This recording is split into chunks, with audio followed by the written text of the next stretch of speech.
A creaking of the floorboards, a breeze turning a page, a soft click of a door unlocking. You have found the Phenomenauts Podcast.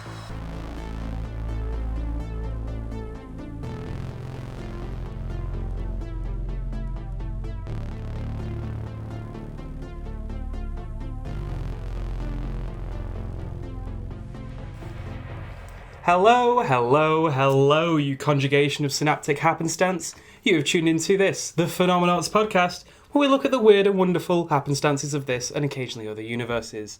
I am D. Barnes, and this is the wonderful Amber Hall, your hosts with the mosts. And last bit for the admin, we are a multi-platform podcast. Find us on YouTube, Spotify, iTunes, and Transistor.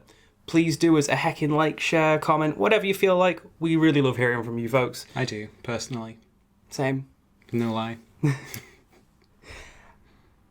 Happy New Year, folks. Happy New Year. It's wonderful to be back. Yeah.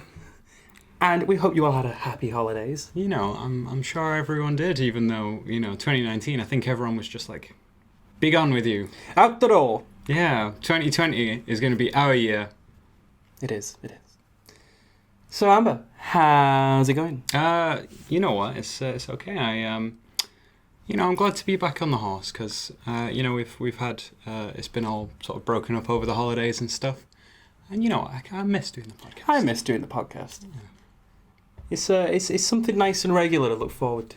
It is. And, I can be like lazy and go, I don't want to have to research for the podcast. But every time I do, I get to learn something. Exactly. Like, I get very much the same. I'm like, I need to do some research. And then I actually get into it. And like, after about 5-10 minutes, I'm going, I've got to go deeper. There's more. I needed to go on a deep dive. It's really strange once you get that ball rolling. Like, just going, oh, God, I read through it and I go, where am I going to start? And I start putting bullet points down and then I just start vibing. And I'm just like, whoa. Yeah, I know one big one for me is like when I'm sat there going through like 4 or 6 different sources and trying to be like, right, so I got to match this to here and this to... Okay, these 3 sources have said this, so it seems more likely this is true and this one's got to go out the window because it just seemed like it was fake. Yeah. Oh, God, I love those ones, because the stuff that we research, you get a load of weird definitely. Pseudoscience. A lot of pseudoscientific trying to explain it. Crackpot theory. Definitely. Very strange. Got to get the tinfoil hats out every now and then. I know. Oh, I'm really upset we didn't make any of those. Oh, we didn't. Oh, we will. We will. Should I... One like equals one tinfoil hat. Definitely. Official merch store, tinfoil hats. Yeah, that's it. We just do bespoke tinfoil hats. Oh, it's like a hipster thing. Make your own tinfoil hat. Maybe just send them a roll of tinfoil. Or just buy one from your own shop. It's fine. That was truly some late stage capitalism right there. It really is.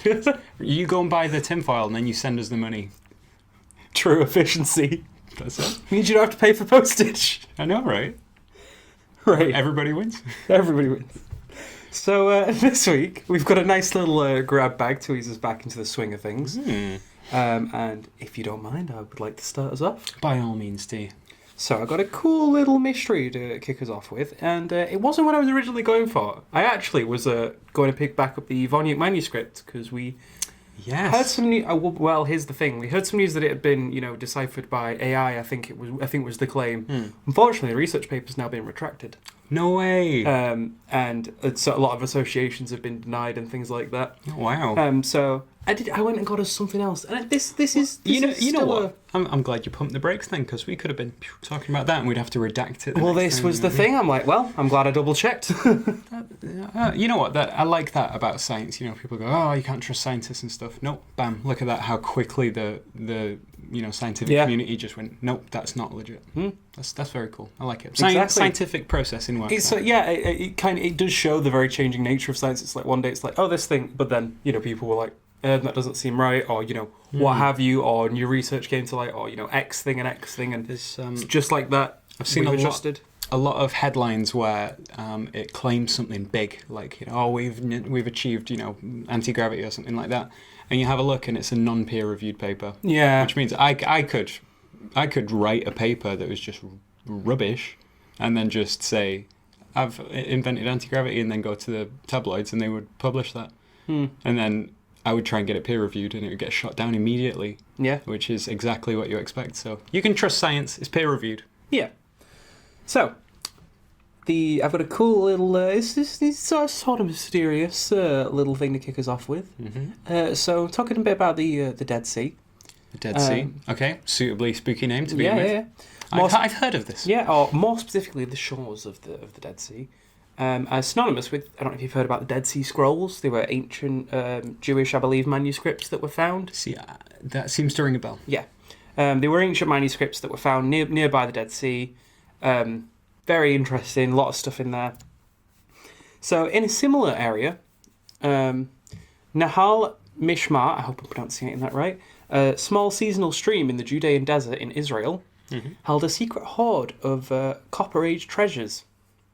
Found in 1961, the hoard contained a whopping 442 artefacts, including 240 mace heads, about 100 scepters, 5 crowns, powder horns, tools, and weapons.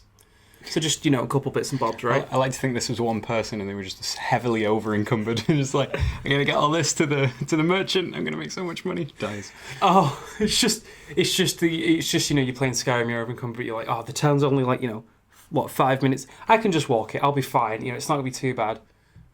Mob out of nowhere just cleans you out. And you're just like, oh, I was holding on to 20 staves. Just like, eh. So yeah. I love you called it hard as well. Well, that's what a lot of the sources was referencing it as just a hoard of treasure. I'm like, yeah, that's how I would describe that. Yeah, for the hard. I don't even get that reference.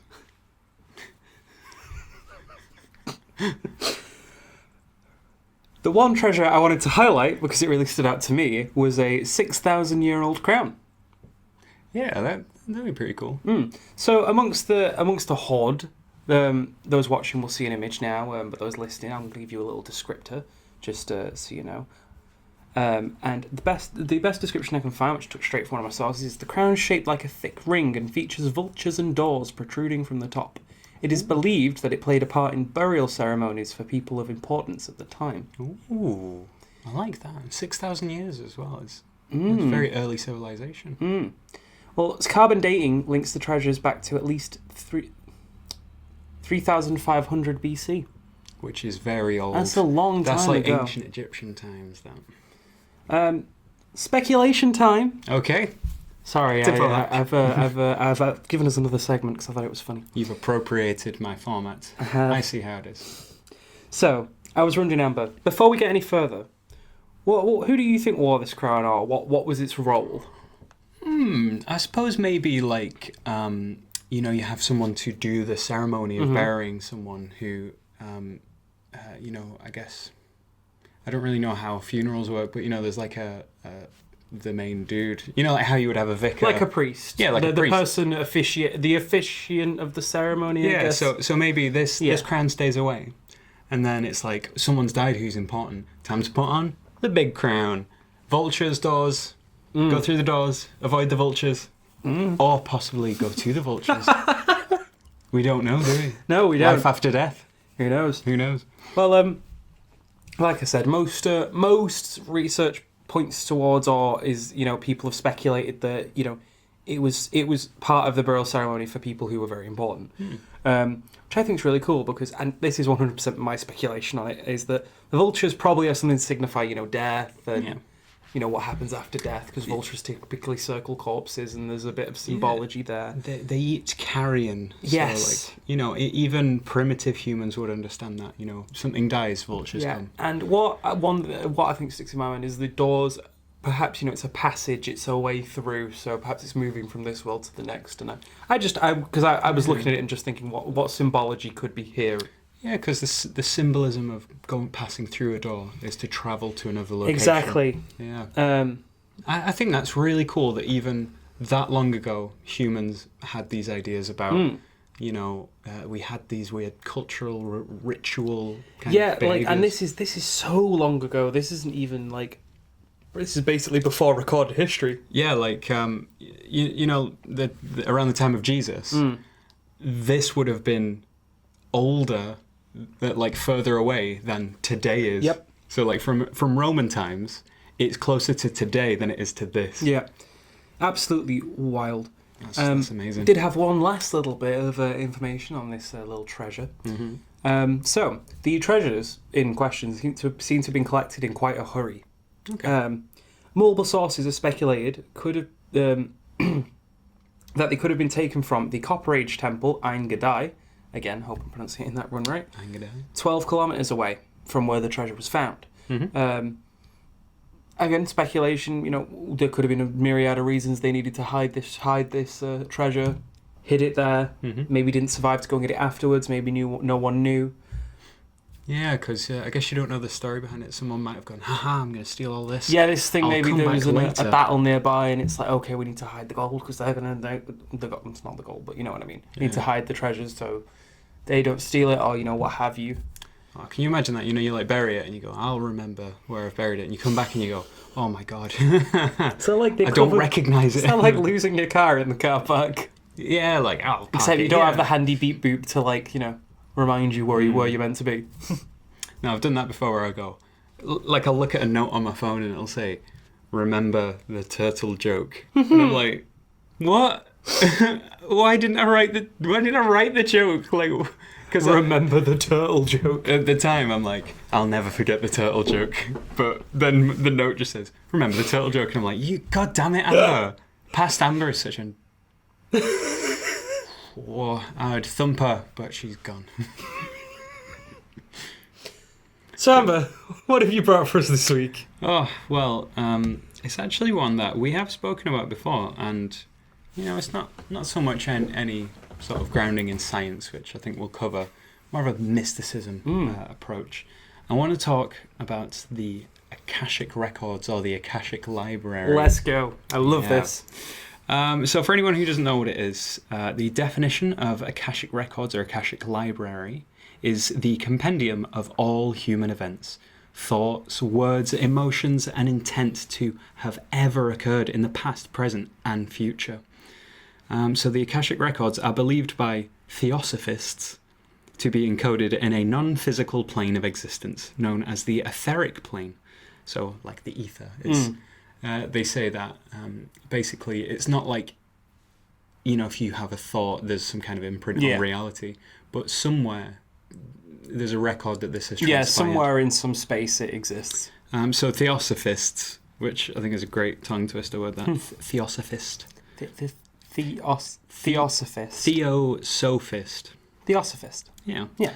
So they're followers of theosophy. Theosophy is a religion based on Helena Blavatsky's writings. So that's just to say sort of where this idea came from in the first place. It was a religion based on the writings of one lady. Yeah.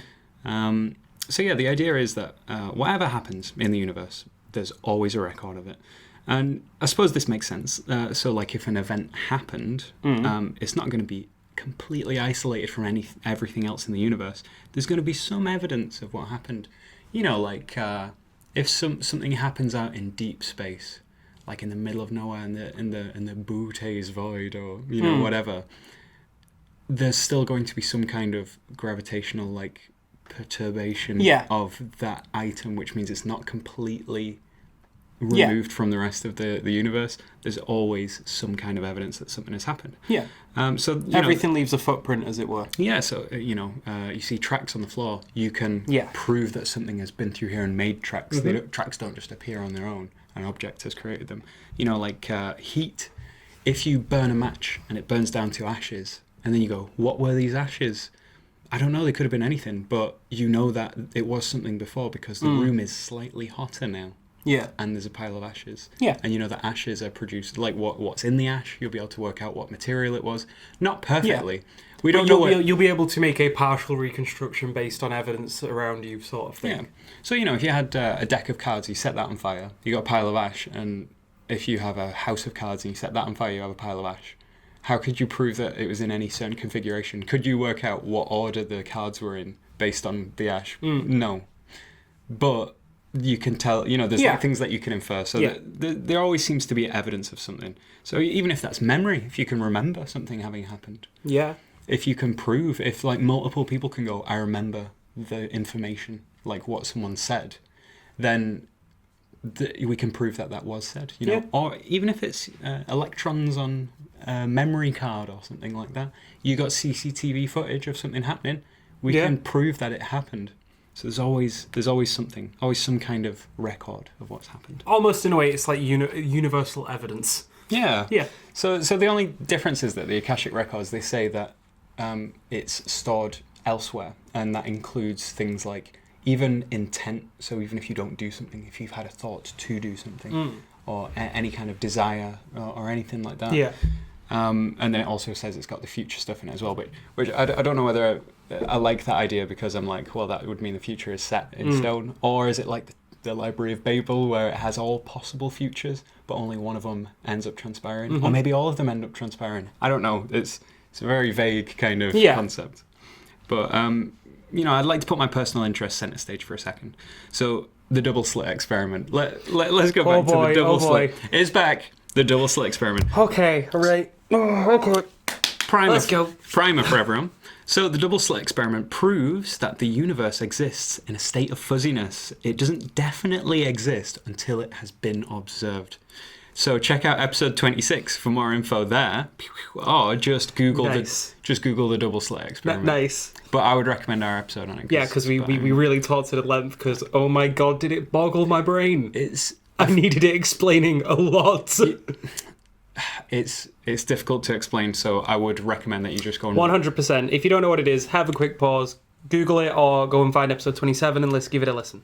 Again, briefly, photons will take all possible paths to a destination. Yep. If we don't have some kind of proof that they took any one particular path, as soon as you measure that photon, it takes one definite value.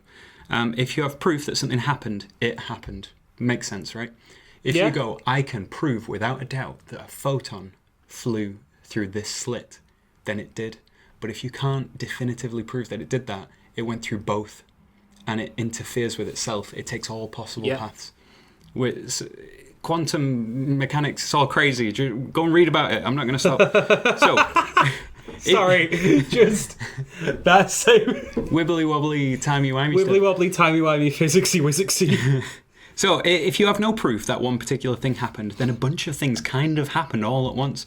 If someone turns up in a car at your location, where did they come from?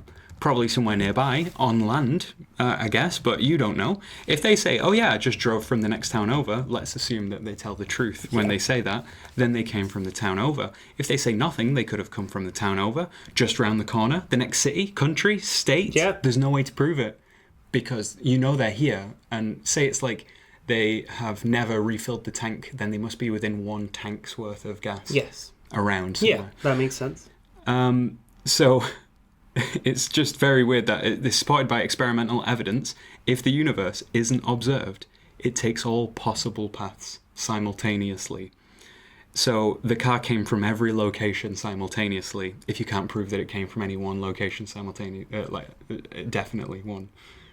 That's the weird part. So if I can't say, well, it definitely came up the road from the left, then I have to say it could have come from any direction. Not it could have. It did come from every direction.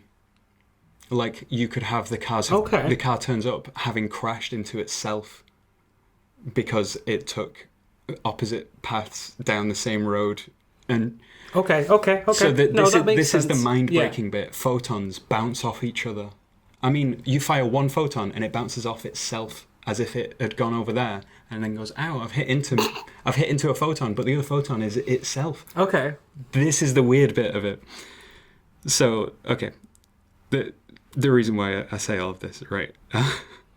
So you must have heard of Schrodinger's cat. Actually, this is a good example. You've heard of Schrodinger's cat. I love Schrodinger's cat. This is what it means. Without observation, the cat is both alive and dead in the box. That's what they mean by that. Yeah. It's both. It's not just, it could be either. Yeah, it is it's both. not a case of it could be either. It is simultaneously dead and alive. Yeah, like literally. Yeah. There's two cats and they're both in there. Well, it's the same cat, but both possible versions of it. So the universe shows signs of different possible events interacting with each other. So the reason I mention all of this is because there is this idea of proof in observation. Every human experience is proof of something. An event that has been seen, heard, remembered. To be honest, the only proof human experience offers is that your neurons are firing, but still, if you can prove where a photon went, that's where it went. That info is stored in the Akashic Library. Anything that has happened is in there. Those human experiences, they're in there. And it's like you going, I have experienced something. You can hallucinate. Those things haven't happened, but it just means that what you're proving is that neurotransmitters have hit your synapses, that electrical signals have been passed around in the brain. Even if that's the only thing that's being proven, that's in the Akashic Library. You prove that that photon went through that slit, that's in there as well. Yeah. You know, everything that happens, it's in there. It's the total sum of all knowledge. Yeah, literally the entire... It's not like a case of, oh, well, someone perceived it, so it would... obviously in the hypothetical of the library. And it's not a case of someone experienced it, so it goes in the library. It's a case of, no, literally anything, which means all knowledge, which means everything, is stored within this hypothetical dimension, is a good way of putting it, I guess. Yeah, just like another dimension, another place that is not the universe, is all the information stored about what has happened. Even if it's just bits of dust out in deep space that no one's ever seen and no one will ever see. Them bumping into each other in whatever specific way that they do, that's in there as well. So there's a lot of divine vibes surrounding the Akashic Library. Vibes? Vibes. I don't know, it sounds a bit weird that. Divine vibes surrounding the Akashic Library, like the belief that humans only exist to fill the pages of the books in the Akashic Library, which, you know, talking about what the Akashic Library is one thing, but talking about why humans exist and why the Akashic Library exists is a completely different thing. I have heard some great, you know, obviously it persists through a lot of tales and stuff with it being such a, you know, a spiritual...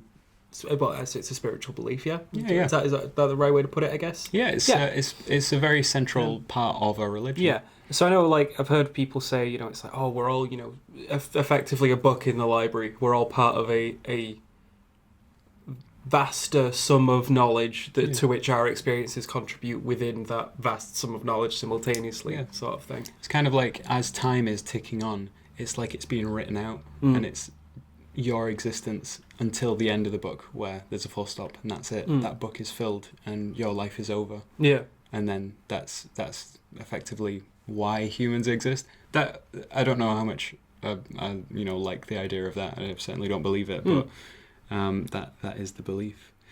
So I suppose if you subscribe to the idea that we are the universe experiencing itself, which, and I mean in a lot of ways, even if you're not religious or anything, it's just scientific. Yeah, we are a bit of the universe that is experiencing 100%. Itself. Then the universe is literally proving its own existence by taking a record in the Akashic Library. So the universe being able to prove something by having observation happen. It's almost like if the universe were if we were to make this comparison, and I appreciate it's probably not the great comparison, but it might work. If we were to take it as the universe as, you know, almost like a conscious being and take a comparison there, the Akashic Library would be almost like a memory center. Yeah, it's like the meta consciousness. Yeah, because if the universe is, you know, if we're, you know, comparing it to a consciousness, then you could say that, you know, in that sense, if you know, everything's like its body sort of thing or a mind sort of thing, just to make the comparison here that it's, you know, it's almost like it experiences everything, ergo it remembers everything. Yeah, to think about it, it's kind of like you're a very small piece of the universe and you experience things. That experience does not seem to be in any way like physical. Yeah. Like the memories that you store will be like chemical and things like that. The ways that your brain functions is electric and stuff like that. But your actual, the fact that I'm experiencing something doesn't seem to be attached to the actual stuff that I'm made of, which means it could very well be in another dimension, my actual experience of things. So for me, this bit of the universe and this experience, the Akashic Library is like the entire universe. And what would that experience be like? It would be a library of all possible ways to experience things. Yeah. So not just humans, but animals, plants. Literally everything, doing anything. Everything. Even a chemical reaction. I don't know. Okay, so like I don't like future events, thoughts and stuff being in there. That one always gets me. Because I've always held the, I guess you could call it a belief or the view, but and I always say this all the time, just to reaffirm it, that if anyone ever, you know, came out with better logic, then I would just completely dismiss my own views. Okay. That's my stance on, you know, opinions and things. Like someone comes at me with something that makes more sense or better explains things, then I'm happy to send my views down the river. Yeah. So I'd always kind of thought of it with when we're looking at, you know, future events. is that the way I'd always looked at it personally, and I know there's a million different views on this, was that so everything, you know, that we're constantly altering millions of different odds by doing certain things, and it's not that there is any fixed timeline, it's that there are in fact billions upon billions of fixed timelines, and that each time, you know, we go down a route and say, I don't know, terrible way to put it, but say we're the prime timeline. You know, I'm the one here making the decisions. So I'm pretty sure we're the darkest timeline, but go on. So the way I would look at it is, you know, I experience a timeline, and so does everyone else in their own right, where, you know, their decisions happen in front of them, and they're just sort of almost following that pathway. It's not laid out; it's getting laid out as you go down it. So that's a better way of putting it. Okay. It's like, you know, the future is not fixed. You influence stuff that happens in the same way you influence everything that happens to you. Yeah. Yeah, that's pretty much what I go with. Like, just in terms of like science, and like the past is immutable. The past happened. The future hasn't happened yet, so it's not definite.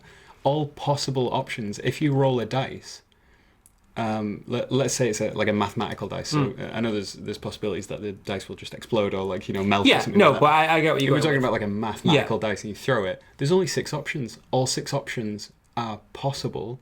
And that means that there is a future where any one of them happens, but you throw that dice, you're only landing on one of them, and then that's the one that we're in. Yeah, because I had always thought about multiverse theory, for example. So, like, every time I've had to make a decision... The many worlds. Yeah, every time I've had to make a decision, I always think that, okay, so say it's a yes or no decision. From that point, no matter which one I pick, there is 2 timelines happening. I am just experiencing one while the other is playing out in another hypothetical universe, or indeed not a non-hypothetical universe. It's just that for whatever reason I exist within this sort of mainline route that I've carved out. Yeah. But the other me probably thinks the exact same thing, or thinks the exact opposite. Well, that's the thing, you know, like, you fire this photon, and it bumps into itself and then lands. Why are we not in the one where it was the other photon? Yeah.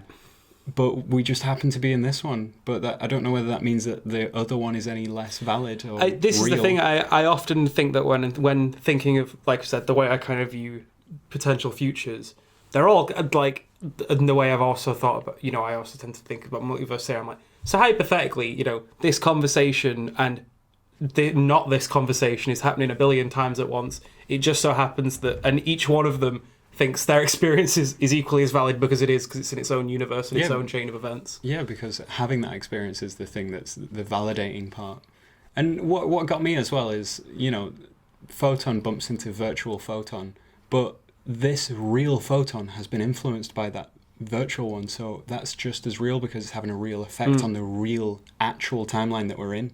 Therefore, your other virtual selves, possibilities, are influencing your current self, which means they are also real because they're having an effect in the real actual universe. Yeah, crap. Yeah, you got me there. I hadn't really thought of that the one. photon gets deflected by another possible photon. Yeah. But that means that it's been so deflected. we're just bouncing off the decisions that we make, basically. Yeah, we're just kind of like a pinball machine, like. But it's having a real effect in the real world that we can prove. We can prove that a photon lands somewhere, and then if we keep firing them through, they make up a pattern which proves that they're interfering with other possible versions of themselves, which, you know, you say other possible versions, and I'm like, yeah, but they actually did bump into them. So they're just as real, right? Yeah. I mean, yeah. So it's very, very trippy, transcendent stuff, and I'm glad to have read about it because it's very... I don't know. I think it's very really mystic. interesting. Yeah, it very much lets us just sit and speculate on the sort of hypotheticals of the universe, if you like, because I can see why it's taken, you know, sort of centre stage 100%. for Like a religion, at least. It's I can totally see why people believe in it. Yeah. I can totally understand the belief and, you know, appreciate that because in a lot of ways I think it's really interesting. I think it's proper fascinating. Like, it's one that I've heard a lot about, and, you know, not read a ton on, but had a couple looked into it a couple times. we seem to have spoken about it quite a few times. Yeah. But, you know, like, more power to you if you take this belief and you say, well, I'm filling in that book, I get to fill it in with whatever I want, and it, you know, like, empowers you to go and live the life that you want to live, then by all means, like, fantastic thing to believe in, isn't it? 100%. I just wanted to throw you a couple more tidbits that I found while I was researching about it, because I thought they were interesting. Yeah. So C.W. Leadbeater associated the term Akashic Records with the idea we've discussed in his 1899 book, Clairvoyance. He described the Akashic Library as the thing that a clairvoyant reads in order to gain information extrasensotorially. As if that's a real word, Amber. Try better, you Pringle. Yeah, man. My note says, as if that's a real word, Amber. Try better, you Pringle. You just call yourself a Pringle. I call myself a Pringle. Oh, Amber.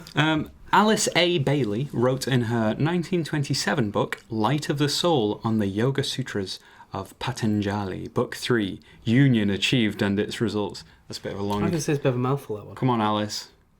Get it sorted out. I think she's dead, though. That's 1927. December. Rip. And I quote...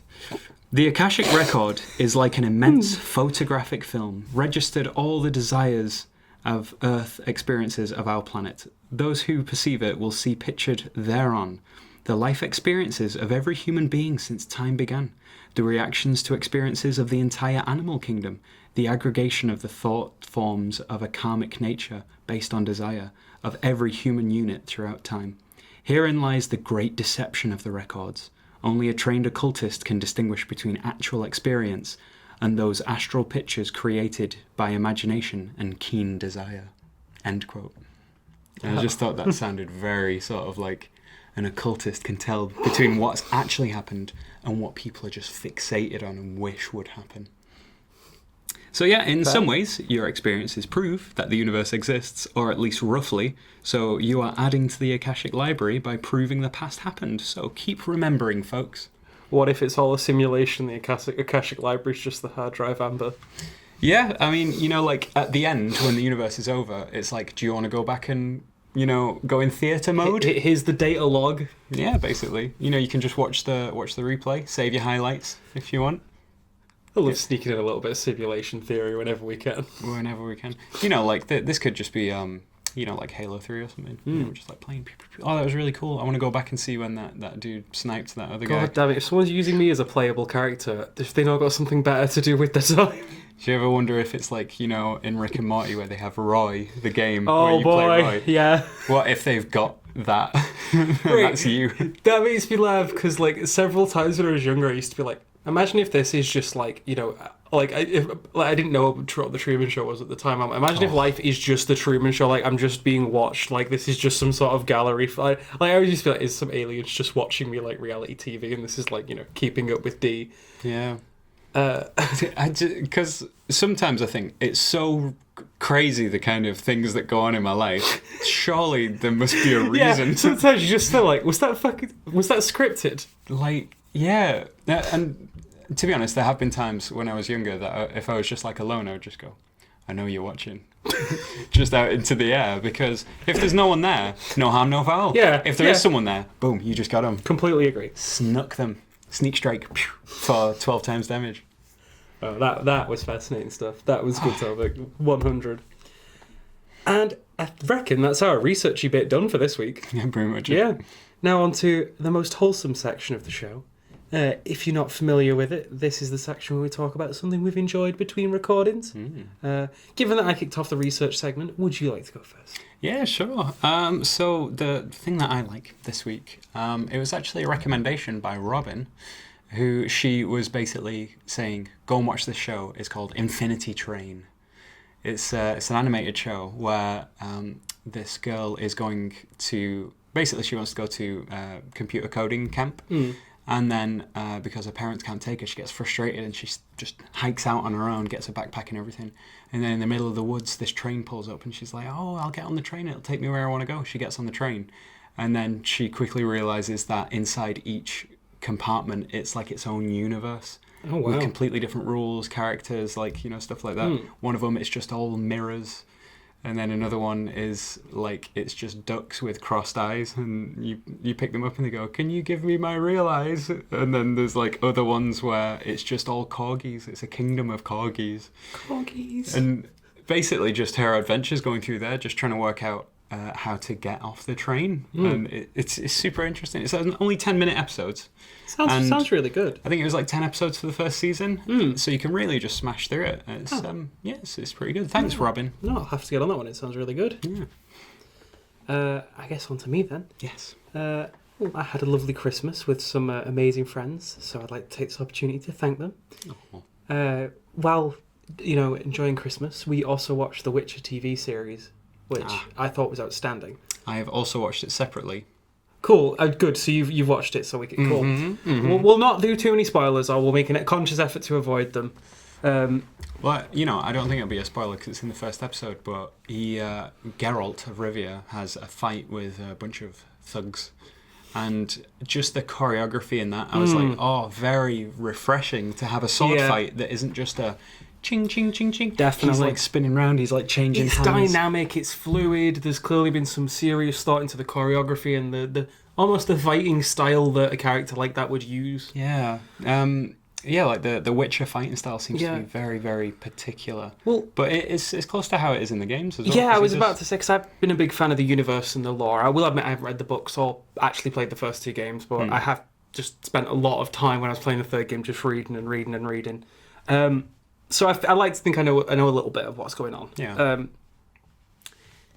The TV show is feeling very consistent with what I know to be, the earlier short stories that most of the TV series thus far has been based upon. Okay. It's seeming to just be very good. Like, I'm going to be honest, I could sit and tell you about the magnificence and the brilliance of it, or I could just be like, nah, The Witcher is excellent. It is some outstanding TV. It may be almost immediately one of my or if not my favourite show of all time. It's a heavy hitter, definitely. Definitely. A lot of people saying, this will replace Game of Thrones, and I'm like, that wouldn't surprise me. I'm very happy for them to have magic in it. There's not enough magic in Game of Thrones. Well, this is the thing. I would agree with that sentiment, actually, because even having read Game of Thrones as well, that has... I always find the magic to be lacking, but Witcher is very more almost casual with its use of magic. Like, it is just simply a part of that world, and while there are some people who don't particularly appreciate it, it's very much a staple. Geralt even has access to some basic magic, Yeah, I've seen him go. It very much feels natural to the world around it, and I always like that. I just think it's done very well. I love that show a lot. I could go on for years. Well, I just wanted to say that the fighting style is so wonky that I've never seen anyone in movie or media or anything stab someone and then pull the sword out of the side of them. Yeah. I was just like... He stabs someone and just goes and like pulls out a big chunk of him, and I was just like, oh, Joe, what are you doing, Geralt? Stop. I really love that show. I might have to give it the 4th or 5th rewatch. Give it the big rewatch. Oh, I've watched it so many times already, but I'll do it again. Worth it. Worth it. And with that, I guess that's all from us for now, folks, unless you got anything to add. No, that's it. Okay, well, we hope you enjoyed it, because I know we certainly have. Please do let us know any feedback or topic recommendations in the YouTube comments, or drop us an email at phenomenauts@gmail.com. We'll give you a shout out live on air if you want us to. It's completely up to you. Thanks for tuning in, folks. Peace out. Bye. Bye. Bye. Bye. You're just gonna keep waving. Bye. Bye. Bye. Oh, that was good. No, I think they went really well. So as we were going through, I was like, do I not have any pictures? And then I was like, wait, it's the Akashic Library. What am I going to do? It's a non-physical... It's like an ethereal plane. It's this hypothetical universe that we're speculating over whether it even exists, and you're just like, but if is there a photo? Just a picture of an old library. Why not? Do you want to see this wonky crown thing? I do. Because I realised I didn't bring you an image, and I'm very sorry. Ravens and doorways and... I wanted to see someone throw it into a fire and go, it has language only fire can tell. It honestly looks like the sort of thing where it would do that. Is it that? That. That's crazy.